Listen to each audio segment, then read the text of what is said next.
Just the other day, though, they announced something like $350 million to upgrade the Formula One track at Albert Park. I mean, surely paying for fire services is core business of government. That should be done first. And fine, slug me a levy, but I don't volunteer on the weekend. Surely if you're volunteering in the fire brigade on the weekend, you shouldn't have to pay the levy.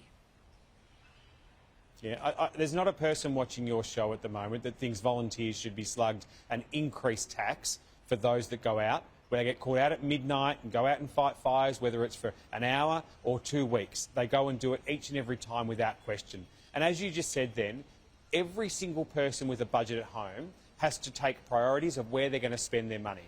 And this government has the wrong priorities continuously. And I know you mentioned about the F1 Grand Prix and the $350 million.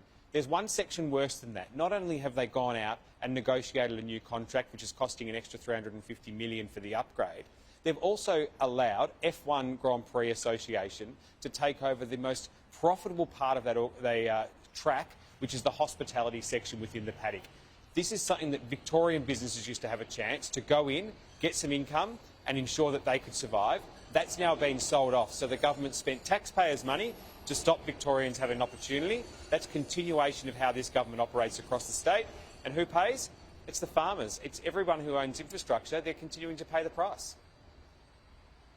All right, let's be really, really clear then to voters tonight. Where do you stand on this levy? Our priority right at the moment, Peter, is we do not support this levy. Our goal is to make sure it does not go through this Thursday. We have said to every person that was here today that I've spoken to, my commitment to them, we need to work exceptionally hard to stop it going through this week, because farmers won't survive to the next election if this goes through. If the government gets the numbers and the Greens or the Animal Justice Party or any of those other minor parties fold or give up something else and sell out farmers, we will then go and meet with the farmers and find the best way forward so we've got a fairer tax system. But right at the moment, we must stop it. That is our priority. I've promised that to the farmers that we'll work to do that this week, and that is my commitment to them. All right, Brad, thank you for coming on the show. I know you've got to go back to the Parliament. Thank you.